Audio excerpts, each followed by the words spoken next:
नमस्कार, मेरा नाम है नीतीश शर्मा और आज हम अपनी सीरीज जिसमें हम आज़ादी से लेकर अब तक के भारत के बारे में जानते हैं, उस सीरीज को आगे बढ़ाते हुए आज हम इस वीडियो में आज़ादी से लेकर अब तक के जो भी हमारे प्रधानमंत्री रहे हैं, उनके बारे में जानेंगे। काफ़ी डीपली हम जानेंगे इस वीडियो में। संविधान के आर्टिकल 75 में यह जिक्र किया गया है कि भारत का एक प्रधानमंत्री होगा जिसे प्रेसिडेंट के द्वारा अपॉइंट किया जाएगा और जो कैबिनेट मिनिस्ट्री है जो उसका लीडर होगा। इसके अलावा जो लोकसभा में मेजोरिटी में जो पार्टी होती है उसका जो लीडर होता है उसे प्रेसिडेंट अपॉइंट किया जाता है, प्राइम मिनिस्टर अपॉइंट किया जाता है प्रेसिडेंट के द्वारा। कुछ एलिजिबिलिटी क्राइटेरिया हैं। भारत का निवासी होना आवश्यक है। इसके अलावा राज्यसभा और लोकसभा का इनमें से किसी भी एक असेंबली का उसे मेंबर होना आवश्यक है। इसके अलावा अगर उसे राज्यसभा का मेंबर है तो उसकी एज 30 या उससे ऊपर होनी चाहिए और लोकसभा का मेंबर है तो उसकी उम्र 25 या उससे ज्यादा होनी चाहिए। कुछ पावर एंड फंक्शन है जो कि प्राइम मिनिस्टर के द्वारा परफॉर्म किए जाते हैं। प्राइम मिनिस्टर जो होता है वो हेड होता है गवर्नमेंट ऑफ इंडिया का। इसके अलावा पोर्टफोलियो जो अलोकेट किए जाते हैं वो भी प्रधानमंत्री के द्वारा ही किए जाते हैं और कैबिनेट का चेयरमैन भी प्रधानमंत्री ही होते हैं और इंटरनेशनली भी भारत को रिप्रेजेंट करना ही प्रधानमंत्री का काम है। और प्रेसिडेंट और कैबिनेट के बीच का जो लिंक होता है, कैबिनेट के द्वारा अप्रूव किए गए प्रपोजल को कैबिनेट के समक्ष रखना, प्रेसिडेंट के समक्ष रखना और उनके उस पर मंजूरी लेना भी प्रधानमंत्री का ही काम है। इसके अलावा जो हमारे प्रधानमंत्री होते हैं वो हेड होते हैं न्यूक्लियर कमांड अथॉरिटी के। नीति आयोग के भी हेड प्रधानमंत्री होते हैं जिसका गठन 2015 में किया गया था, जिसे इससे पहले प्लानिंग कमीशन के नाम से जाना जाता था। प्लानिंग कमीशन का गठन 1951 में किया गया था। इसके अलावा department of atomic energy, department of space and ministry of personal and public grievances and pension इत्यादि के हेड भी प्रधानमंत्री ही होते हैं और प्रेसिडेंट के चीफ एडवाइजर भी प्रधानमंत्री ही होते हैं। जवाहरलाल नेहरू जो कि आजादी के बाद 1947 में भारत के प्रधानमंत्री बने थे और 1964 तक यही हमारे प्रधानमंत्री रहे थे। सबसे लंबा टेन्योर है इनका। इनका जन्म 14 नवंबर 1889 को इलाहाबाद में हुआ था। पंडित नेहरू के नाम से भी इन्हें जाना जाता है। इनकी मृत्यु 27 मई 1964 को न्यू दिल्ली में हुई थी। मोतीलाल नेहरू जो कि मोहनदास करमचंद गांधी के साथ इंडिपेंडेंट मूवमेंट में काफी बढ़ चढ़कर भाग ले रहे थे और एक लॉयर थे पेशे से, उनके यह सपुत्र थे। उनके कुल 4 बच्चे थे जिनमें से सबसे बड़े जवाहरलाल नेहरू थे। इसके अलावा उनकी 2 बेटियां थी जिनमें से विजय लक्ष्मी पंडित जो कि आगे चलकर पहली महिला प्रेसिडेंट बनी थी यूनाइटेड नेशन जनरल असेंबली की। नेहरू का विवाह कमला के साथ हुआ जो कि एक कश्मीरी फैमिली से उनका संबंध था। इनकी एकमात्र पुत्री इंदिरा प्रियदर्शनी थी जिसका जन्म 1917 में हुआ, जो कि आगे चलकर पहली महिला प्रधानमंत्री बनी थी भारत की। जवाहरलाल नेहरू आईएनसी के एक कद्दावर नेता थे जिन्हें 1929 के सेशन में प्रेसिडेंट बनाया गया था, लाहौर सेशन में। इसके अलावा 1930 में जब कराची में सेशन हुआ उस समय भी जवाहरलाल नेहरू ही आईएनसी के प्रेसिडेंट थे। 1936 लखनऊ, 1937 फैजपुर इत्यादि में भी जवाहरलाल नेहरू ही अध्यक्षता कर रहे थे इंडियन नेशनल कांग्रेस की। आजादी के बाद भी 3 बार उन्हें प्रेसिडेंट बनाया गया था आईएनसी का। इसके अलावा कुछ किताबें हैं जो कि जवाहरलाल नेहरू के द्वारा लिखी गई थी। एक तो उन्होंने खुद अपनी आत्मकथा ही लिखी थी। इसके अलावा आजादी से पहले उन्होंने एक पुस्तक लिखी थी before independence, Nehru letter to his sister, Discovery of India जो कि उन्होंने अपने ब्रिटिश काल में जेल के दौरान यह किताब लिखी थी। इसके अलावा letter from a father to his daughter,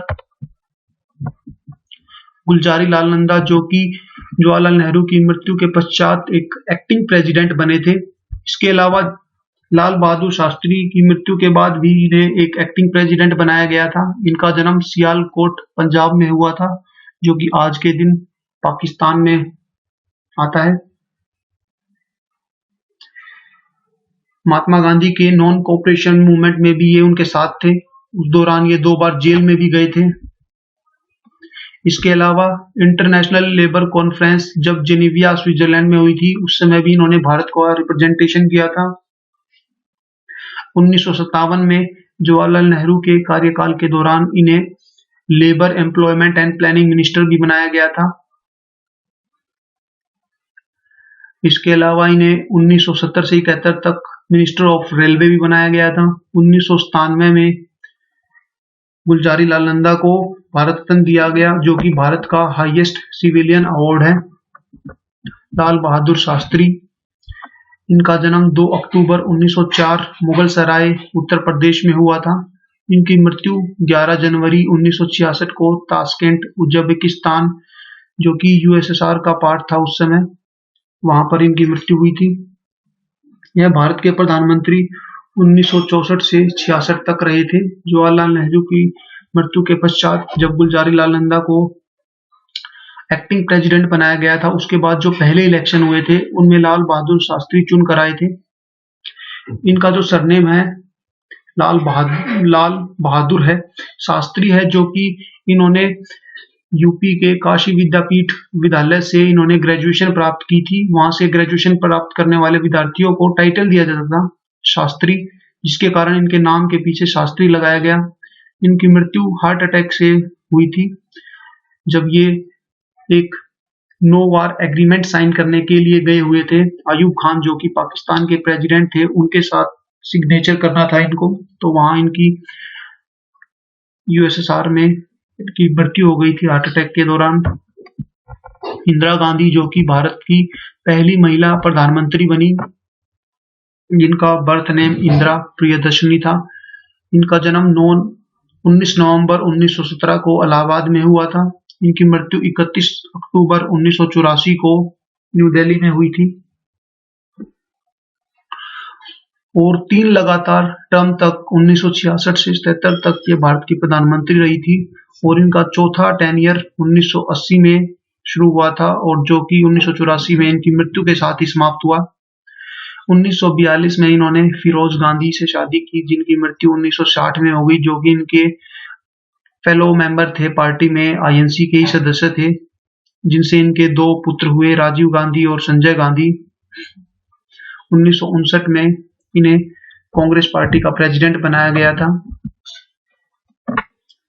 1964 में यह राज्यसभा में चुनकर नामांकित हुई थी। लाल बहादुर शास्त्री जब भारत के प्रधानमंत्री थे, उस दौरान इन्हें इंफॉर्मेशन एंड ब्रॉडकास्टिंग मिनिस्टर बनाया गया था। 1971 में जब पाकिस्तान से बांग्लादेश को अलग किया गया था, तो उसमें इन्होंने काफी बड़ा रोल निभाया था और भारतीय सेना को भेजकर बांग्लादेश को अलग किया था पाकिस्तान से। और पहली ऐसी लीडर बनी थी किसी भी कंट्री की जिसने बांग्लादेश को ऑफिशियली रिकॉग्नाइज किया था एज ए कंट्री। 1975 में इनके ऊपर इलेक्शन में धांधली के आरोप लगे, जिसके कारण इलाहाबाद हाई कोर्ट ने इनके अगेंस्ट एक फैसला सुनाया, जिसमें इन्हें 6 साल तक पॉलिटिक्स से दूर रहने की सजा दी गई। इन्होंने फिर इस फैसले के अपोजिट में सुप्रीम कोर्ट में अपील की, जिससे वहां से भी इनको काफी अच्छा रिस्पांस नहीं मिला, जिसके कारण इन्होंने सारे सिचुएशन को अपने हाथों में लेते हुए इमरजेंसी लगा दी और जितने भी इनके अपोनेंट अपोजिशन पार्टी के जो लोग थे सबको जेलों में ठूस दिया। इमरजेंसी हटने के बाद जब पहली बार चुनाव हुए तो ये चुनाव हार गई और जनता पार्टी की गठबंधन की सरकार बनी, जिसमें मोरारजी देसाई को प्रधानमंत्री बनाया गया था। हालांकि यह भी काफी समय तक नहीं चल पाया, क्योंकि जनता पार्टी में आपसी मतभेद के कारण अगस्त 1989 को इनकी सरकार गिर गई। और उसके बाद जब 1980 में जनवरी में इलेक्शन हुए लोकसभा के, तो इंदिरा गांधी ने एक काफी बड़ी ऐतिहासिक जीत दर्ज की। 1982 में जब कुछ सिख सेपरेटिस्ट ग्रुप जर्नैल सिंह के भिंडरेवाला, जो कि उनको लेड कर रहे थे, उनके साथ हरमिंदर साहिब, जो कि गोल्डन टेम्पल कॉम्प्लेक्स है अमृतसर में, उसमें घुस गए थे और वहां पर हथियार इकट्ठा करने शुरू कर दिए थे और भारत सरकार से पंजाब को एक अलग देश करने की मांग कर रहे थे। तब 1984 में जून में इंदिरा गांधी ने भारतीय आर्मी को हरमिंदर साहिब में घुसने की परमिशन दे दी, जिसके कारण जरनैल सिंह भिंडरावाला और उनके जितने भी समर्थक थे उन सबको मार गिराया और हरमिंदर साहिब को खाली करा दिया था। हालांकि हरमिंदर साहिब में आर्मी के घुसने से सिख कम्युनिटी में काफी इनके खिलाफ रोष था, जिसका 5 महीने बाद इनको खामियाजा भी भुगतना पड़ा। जो कि इनके कुछ खुद के सिख बॉडीगार्ड थे, उन्होंने इनको गोली मारकर हत्या कर दी। इनके द्वारा लिखी किताब थी 1980 में, जो कि इन्होंने लिखी थी माई ट्रुथ। सागरिका घोष ने भी इनकी जीवन पर एक किताब लिखी, Indira India most powerful prime minister. Sagarika Ghosh जो कि राजदीप सरदेसाई, जो कि इंडिया टुडे के एक जाने माने पत्रकार हैं, उनकी धर्मपत्नी है। इन्हीं के कार्यकाल के दौरान पहला न्यूक्लियर बॉम्ब टेस्ट किया गया भारत का 18 मई 1974 को, जिसे ऑपरेशन स्माइलिंग बुद्धा के नाम से जाना जाता है, जिसका प्रशिक्षण पोखरण नामक स्थान राजस्थान में किया गया था। मोरारजी देसाई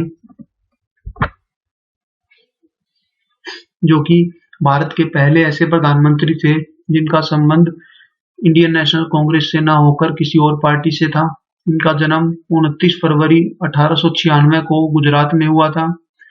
इनका पूर्ण नाम मोरारजी रणछोड़दाई देसाई था और सबसे उम्रदराज प्रधानमंत्री बने थे। 81 साल की उम्र थी इनकी जब 81 साल की उम्र थी इनकी जब यह प्रधानमंत्री बने, और पहले ऐसे प्रधानमंत्री थे जिन्होंने रेजिग्नेशन दिया ऑफिस में रहते हुए।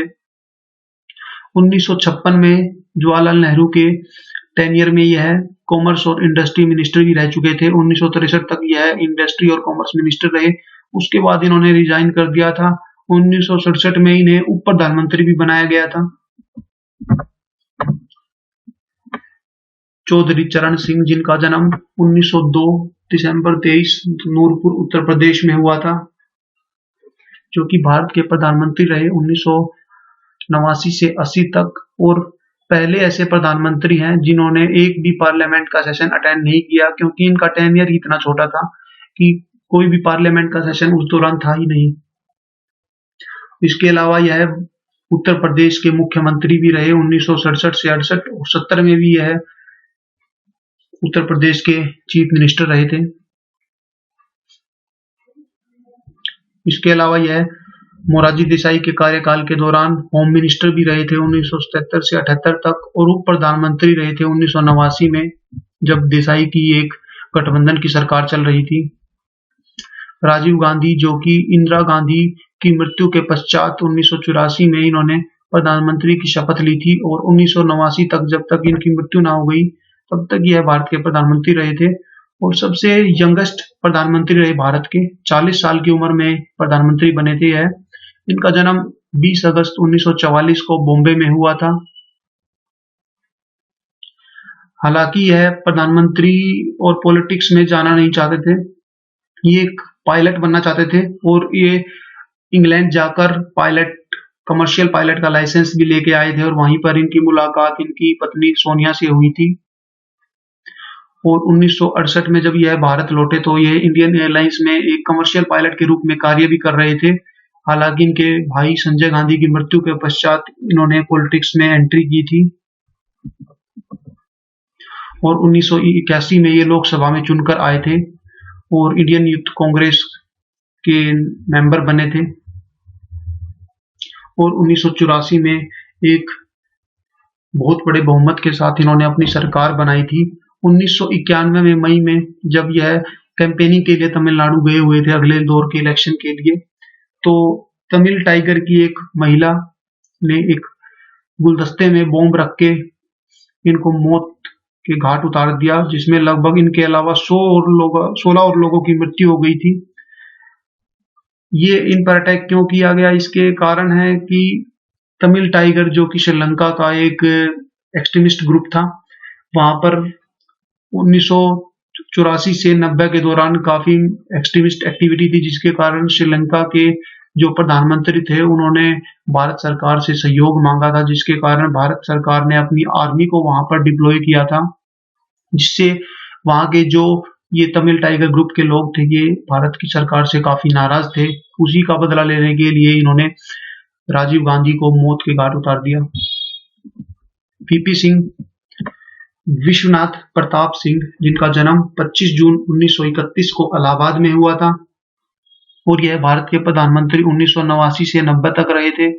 इसके अलावा यह उत्तर प्रदेश के मुख्यमंत्री रहे 1982 में और पहले ऐसे प्रधानमंत्री रहे जिनके खिलाफ वोट ऑफ नॉन कॉन्फिडेंस पास हुआ पार्लियामेंट में। और जनता दल, जिसे हम आज भारतीय जनता पार्टी के नाम से जानते हैं, उनके कुछ फाउंडरों में से एक थे यह चंद्रशेखर, जिनका जन्म 1 जुलाई 1927 इब्राहिमपट्टी में हुआ था, जो कि भारत के प्रधानमंत्री रहे नवंबर 1990 से 1991 तक। इसके अलावा राज्यसभा के मेंबर रहे यह 1962 से 67 तक और लोकसभा में यह 3-4 बार चुनकर आए। उसके बाद इन्हें प्रधानमंत्री बनाया गया। 1977 में इन्हें जनता पार्टी का प्रेसिडेंट बनाया गया था और मोरारजी देसाई के कार्यकाल के दौरान ही इन्हें जनता पार्टी का प्रेसिडेंट बनाया गया था। हालांकि इनकी पार्टी में काफी मतभेद थे, जिसके कारण इनकी सरकार गिर गई थी। फिर इन्होंने राजीव गांधी के सपोर्ट से सरकार बनाई थी और इनका संबंध समाजवादी जनता पार्टी से था। पीवी नरसिम्हा राव, जिनका जन्म 28 जून 1921 को करीमनगर में हुआ था। इनकी मृत्यु 23 दिसंबर 2004 को न्यू दिल्ली में हुई थी। इनका संबंध इंडियन नेशनल कांग्रेस से था और भारत के प्रधानमंत्री रहे हैं 1991 से 96 तक भारत के प्रधानमंत्री रहे और पहले दक्षिण भारत से आने वाले प्रधानमंत्री थे। प्रधानमंत्री और पॉलिटिकल करियर के अलावा ये काफी अच्छे स्कॉलर थे। तेलुगु अकेडमी आंध्र प्रदेश के यह चेयरमैन रह चुके हैं और काफी भाषाओं का ज्ञान था इन्हें। हिंदी, मराठी, तेलुगु इत्यादि में यह काफी किताबें लिख चुके थे। 1996 में इनको स्टेप डाउन करना पड़ा प्रधानमंत्री के पद से और पहले ऐसे प्रधानमंत्री है जिन्हें क्रिमिनल चार्जेस में ट्रायल का सामना करना पड़ा कोर्ट में जाकर और वहां पर इनको सजा भी हुई थी 2000 में। हालांकि बाद में इनको रिहा कर दिया गया था पूर्ण रूप से। अटल बिहारी वाजपेयी, जिनका जन्म 25 दिसंबर 1924 को मध्य प्रदेश के ग्वालियर शहर में हुआ था। इनकी मृत्यु 16 अगस्त 2018 को न्यू दिल्ली में हुई, जो कि भारतीय जनता पार्टी से इनका संबंध था और 2 बार भारत के प्रधानमंत्री बने, 1996 में और 1998 से 2004 में। हालांकि 1996 में इनकी 13 दिन की सरकार रही थी, जिसके कारण इनका सबसे शॉर्टेस्ट टेन्योर माना जाता है प्रधानमंत्री के रूप में। पार्लियामेंट में यह 1957 में ही पहुंच गए थे। उस वक्त यह भारतीय जनसंघ से इनका संबंध था, जो कि आगे चलकर जनता दल और उसके बाद भारतीय जनता पार्टी बन गया। 1996 में जब इन्होंने शपथ ली तो केवल 13 दिन तक इनकी सरकार चली थी। उसके बाद इनके जो सहयोगी थे उन्होंने गठबंधन खींच लिया, जिसके कारण इनकी सरकार गिर गई। 1998 में दोबारा यह भारत के प्रधानमंत्री बने और काफी बड़े बहुमत के साथ यह भारत के प्रधानमंत्री बने थे। इनके कार्यकाल के दौरान भारत ने काफी इकोनॉमिक ग्रोथ की। इसके अलावा इंफॉर्मेशन टेक्नोलॉजी में भी भारत के काफी ग्रोथ हुई थी। 2004 में हालांकि यह हार गए थे। इन्हीं के कार्यकाल के दौरान दूसरा और पांचवा न्यूक्लियर टेस्ट हुआ भारत का, जिसमें मई 1998 में यह हुआ था। पोखरण 2 के नाम से जिसे जाना जाता है। इसमें लगभग 5 न्यूक्लियर बॉम्ब्स को टेस्ट किया गया था। HD देवगौड़ा, जिनका पूर्ण नाम हरदनहाली दोडेगौड़ा देवगौड़ा था, जिनका जन्म मई 18, 1933 को कर्नाटका में हुआ था, जिसे हम पहले मैसूर के नाम से जानते थे। ये एक पॉलिटिशियन थे। इसके अलावा कर्नाटका के मुख्यमंत्री रह चुके हैं। यह 1994 से 1996 तक कर्नाटका के ये मुख्यमंत्री रहे और 1996 से 1997 तक भारत के प्रधानमंत्री रहे।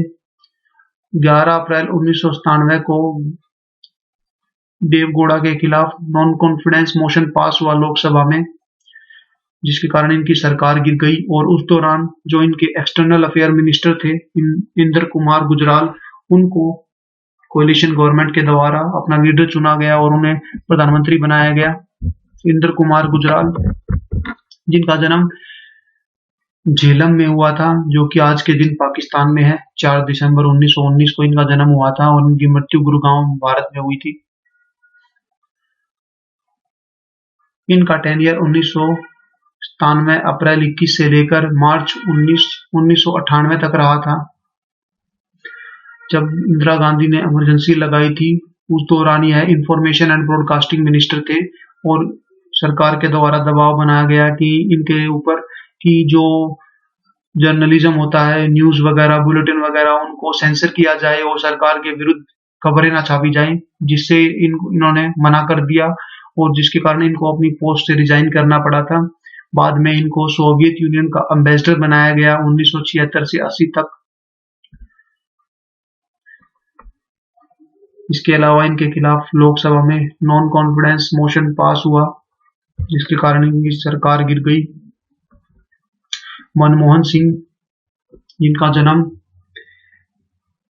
पंजाब में हुआ था, जो कि आज के दिन पाकिस्तान में है। 26 सितंबर 1932 में इनका जन्म हुआ था, जो कि एक भारत के राजनेता थे, अर्थशास्त्री थे।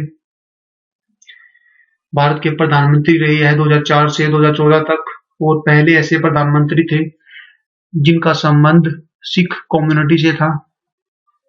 और रिजर्व बैंक ऑफ इंडिया के डायरेक्टर रहे हैं 1976 से 80 तक और गवर्नर रहे रिजर्व बैंक ऑफ इंडिया के 1982 से 85 तक।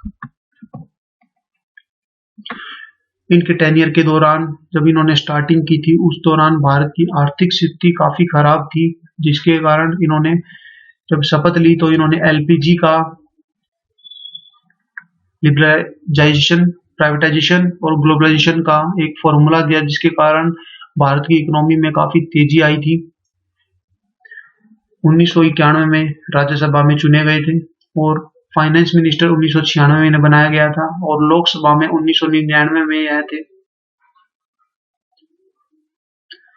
इनके ऊपर इनके मीडिया एडवाइजर संजय बारू ने एक किताब लिखी थी, द एक्सीडेंटल प्राइम मिनिस्टर, जिसके ऊपर आगे चलकर एक फिल्म भी बनी, जिसमें अनुपम खेर ने इनका रोल निभाया था। नरेंद्र मोदी, जिनका पूर्ण नाम नरेंद्र दामोदर दास मोदी है, जिनका जन्म 17 सितंबर 1950 को वडनगर में हुआ था।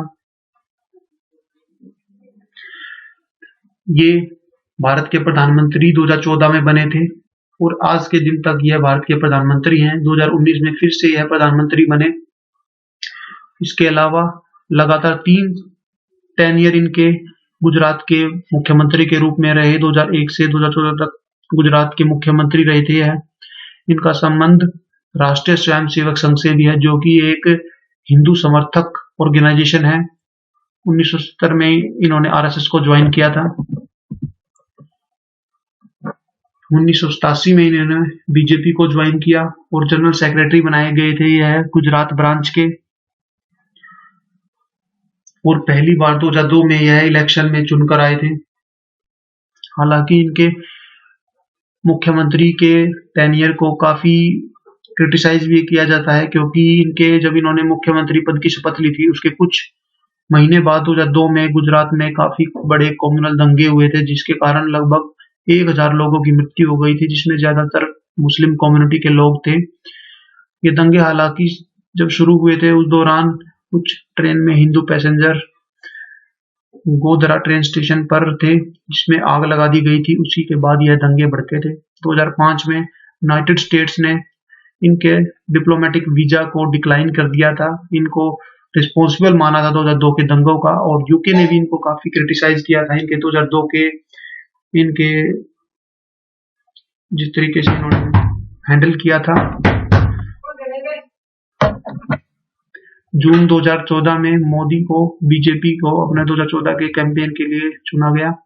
एग्जाम वॉरियर, जो कि इनके द्वारा लिखी गई 2018 में एक किताब थी, इनका सेकेंड टेन्योर 2019 में शुरू हुआ था, जिस दौरान इन्होंने कश्मीर से 370 आर्टिकल को हटाया था। इसके अलावा इनके द्वारा कुछ इकोनॉमिक क्राइटेरिया भी थे जो सेट करने की कोशिश की गई इनके द्वारा, ताकि भारत में विकास हो चुके। डिमोनेटाइजेशन, जिसमें इन्होंने 500 और 1000 के नोट को कुछ घंटों के नोटिस में बंद कर दिया गया, जिनका मेन उद्देश्य इनके द्वारा था कि ब्लैक मनी को ये वापस लेके आएंगे। इसके अलावा इन्होंने जीएसटी को इंट्रोड्यूस किया ताकि जो कम्प्लेक्स सिस्टम है टैक्स का उसके सिंपल बनाया जा सके। हालांकि इन दोनों का उल्टा इफेक्ट हुआ और भारत की ग्रोथ जो कि 8.5 हो चुकी थी वो 4.5 पर आकर गिर गई। इसके अलावा कोरोना महामारी जो कि 2020 में मार्च के महीने में भारत में लॉकडाउन लगाया गया था, वो दौरान जून के महीने में इन्होंने एक एग्रीकल्चर को लिबरलाइज करने का एक मन बनाया, जिसके कारण इन्होंने सितंबर में एग्रीकल्चर से रिलेटेड कुछ कानून पास किए, जिसके कारण देश के विभिन्न हिस्सों में बॉर्डर्स पर किसानों ने इनके खिलाफ काफी बड़ा प्रोटेस्ट किया, जो कि आज के दिन तक चला हुआ है। नवंबर में दिल्ली के बॉर्डर पर जो प्रोटेस्ट स्टार्ट हुआ था वो विभिन्न राज्यों में फैला हुआ है। तो इस वीडियो के लिए इतना ही। अगर आपको यह वीडियो पसंद आई हो तो हमारी वीडियो को लाइक कीजिए, सब्सक्राइब कीजिए और ज्यादा से ज्यादा लोगों तक पहुंचाइए। इसके अलावा अगर आप नो योर स्टेट प्लेलिस्ट को प्ले करेंगे तो आप विभिन्न राज्यों के बारे में जानेंगे।